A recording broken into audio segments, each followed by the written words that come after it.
With an estimated population of 18 million, Lagos is Africa's foremost urban center and hub of national, regional, socio-economic and political activities. At the beginning of 2009, the Fashola administration in Lagos State resolved to pursue with renewed vigor the continuing transformation of Lagos into a land of opportunity and prosperity. Consequently, in the course of the year under review, the state government embarked on various programs and projects towards achieving sustainable physical, social and economic development of the state. Commitment to multimodal mass transit system has brought phenomenal success through the BRT scheme, provided modern ferry services and initiated an ambitious light rail system. The BRT scheme is the first segregated bus route in sub-Saharan Africa. Since its introduction in 2008, Lagosians have experienced significant changes in their lifestyle. And with the injection of corporate taxi cabs into the system, government has again expanded the frontiers of public transportation in the state. Recently, 195 new buses were added to the LAG bus fleet to bring the total to 535. At the same time, additional routes have been introduced. Today, the success story of the Lagos BRT model is attracting considerable interest from within and outside the country. Transportation in the rural communities also received attention, with the provision of Laruti tricycles to a number of beneficiaries to enhance movement of goods and persons. Water transportation in the state has been enhanced with the launch of modern ferry services. New jetties and terminal buildings are under construction in 3 locations in the state.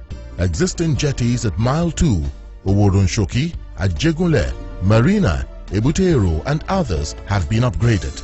In several rural communities, the construction of jetties has made life easier for those who use the waterways. In 2009, work on 2 jetties at Irewe in Ojo and Tekunle in Ibejuleki local government areas respectively substantially increased interest in this mode of transportation. In the quickest possible time, the integrated transport system is expected to effectively address the problem of traffic congestion in Lagos and reduce considerably the number of vehicles on the road. In 2009, Governor Fashola commissioned the Lagos State Drivers Institute, LASTRI, in 2 different locations out of the 5 earmarked for the state.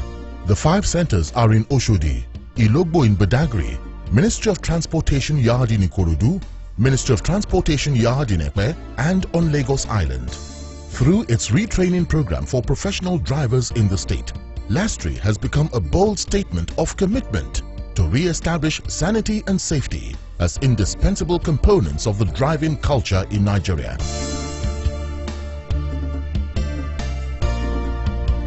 The rapidly changing face of transportation in Lagos State is due, to a large extent, to a corresponding improvement in the roads network. Some of the very strategic roads that received attention in 2009 include Eric Moore Road in Surulere, now ready for commissioning. Rehabilitation of Funshaw Williams Avenue in the axis is nearing completion.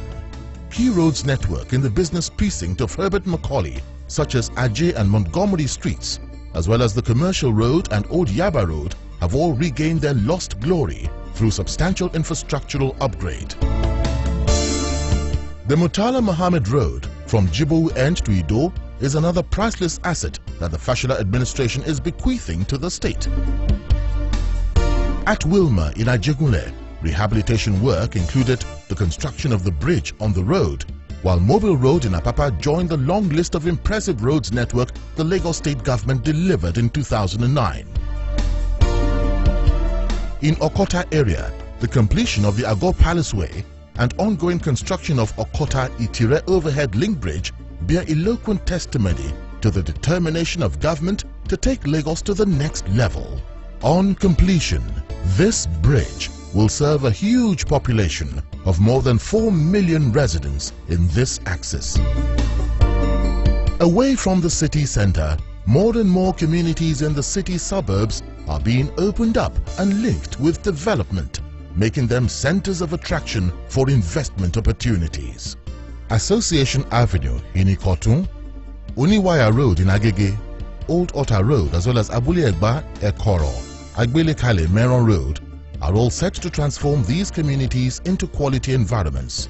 Work is progressing on the Shasha Orisumbare Ejigbo Road, another bold initiative of the Fashola administration to create an important infrastructure for livelihood development. The same thing can be said of Ajangbadi Ilogbo Road in Ojo local government area and roads in other areas.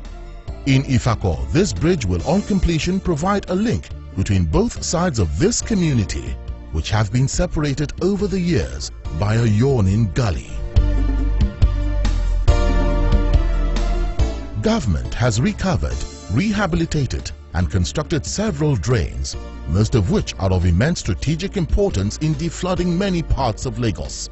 Some of the drainage works were undertaken with assistance from the Lagos Metropolitan Development and Governance Project (LMDGP). Apart from the maintenance of these drains, major construction and drainage works currently going on in the state are in excess of 500. They include, among others, the McGregor and Dolphin channels on the island and Ikoyi respectively, as well as Unilag Channel.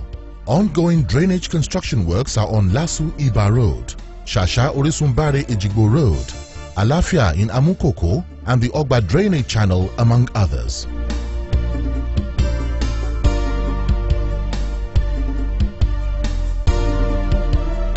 Lagos is cleaner today because of government's commitment to sanitation and waste disposal.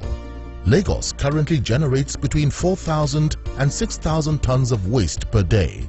To tackle this huge challenge, the LMDGP continued its support for the Lagos State Waste Management Authority (LOMA) in specific areas of waste management, such as construction of communal waste depots, evacuation of illegal dump sites, and upgrading of existing landfill facilities.